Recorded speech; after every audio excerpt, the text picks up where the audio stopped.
Hi children, hope you are all good. Today I am going to teach 6th class 2nd chapter, the globe model of the earth. So in previous class I have made videos on latitude and longitude. You can go through. It's a very informative. Next we move on to the topic, that is the earth movements. The earth basically has two movements. They are rotation and revolution. Children, let us see first Earth's rotation. What is rotation? Earth spinning on its own axis is called rotation. Next, Earth takes 24 hours or a day to make one complete rotation. Rotation causes day and night. Children, do you understand?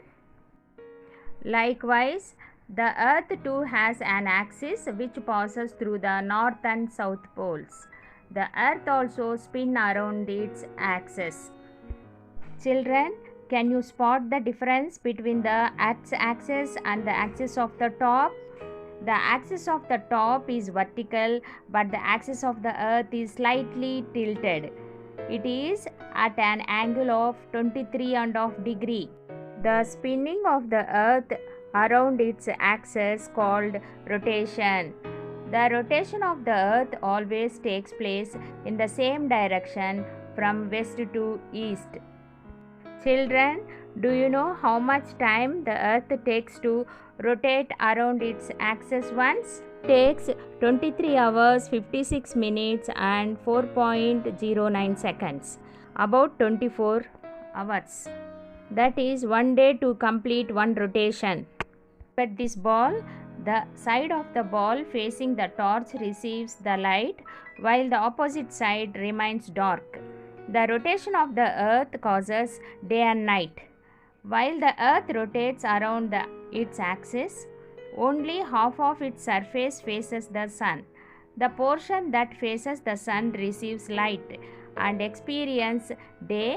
The portion of the darkness experience night.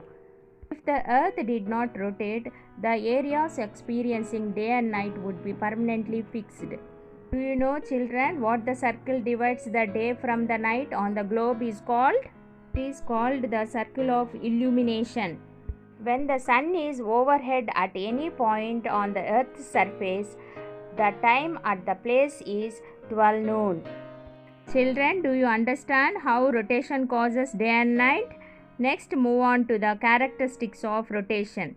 First one is direction. Earth moves from west to east. Already we have discussed it. It has two poles, that is North Pole and South Pole.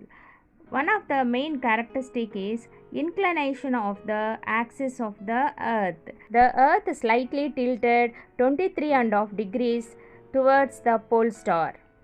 When the earth moves on its own axis from west to east at a speed of 1610 kilometers per hour. This movement is called rotation. Children, now we will see revolution.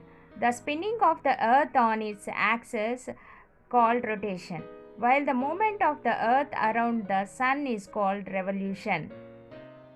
Children, understood? The movement of the earth around the sun is called revolution. What is the difference between the earth rotation and revolution? The equator divides the earth into two halves known as hemispheres. In position A, the northern hemisphere is more tilted towards the sun than the southern hemisphere. Understand, children? There are two hemispheres. Thus, in this position, the northern hemisphere is hotter and experiences summer. Meanwhile, the southern hemisphere experiences winter. Children, in position B, the sun rays falls directly on the southern hemisphere while they fall on the northern hemisphere's slanting manner. In position B, if you see, southern hemisphere will have summer, northern hemisphere have winter. Children, seasons change due to the change in the position of the earth around the sun. Children, there are 4 seasons to still we have to discuss about it. In next video we will continue it. Keep watching it. Don't forget to like and subscribe.